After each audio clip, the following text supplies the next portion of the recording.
Mini garden sa backyard. May parya at kabatiti, okra, daming okra, and may kalabasa dito.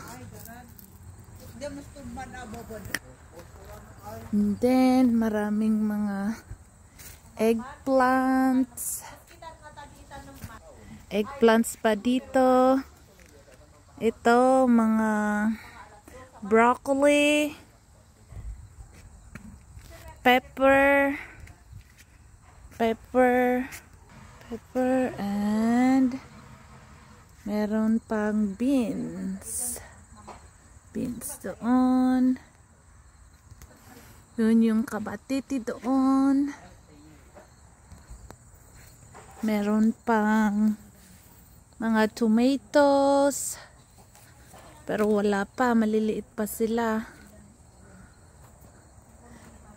Ayun, meron pang kalabasa, ang daming kalabasa.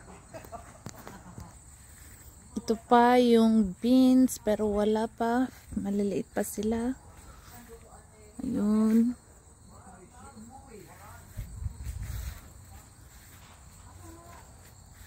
Ito, pwede nang makuha yung beans.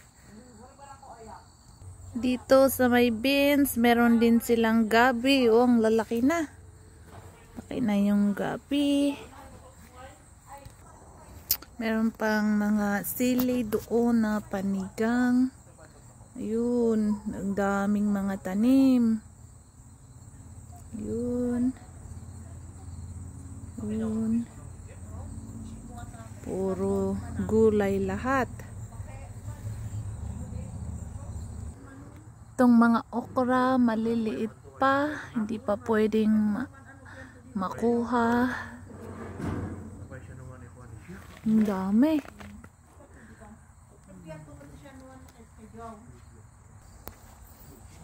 Ito pa yung malunggay. Ang taas na. Ito malunggay. Oh. Dito. Ito, maraming mga kalamansi. May bunga na, pwede nang makuha. Yun, kalamansi. Yun, lahat yun, mga kalamansi. Yun.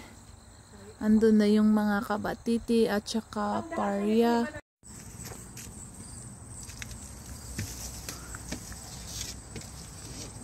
Okay, ang daming mga parya dito.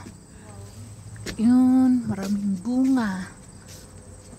Yun, parya. Yun. Tsaka ito yung kabatiti. Yun yung mga gulay doon. Yun. Dito, daming parya.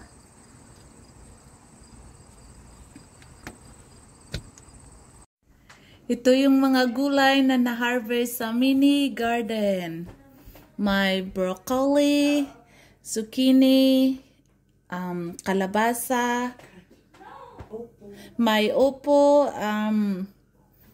meron tayong sili ni panigang, talong, may okra, ampalaya, at saka meron ding beans. Ang dami. Okay, pwede na tayong makapagluto ng pinakbat.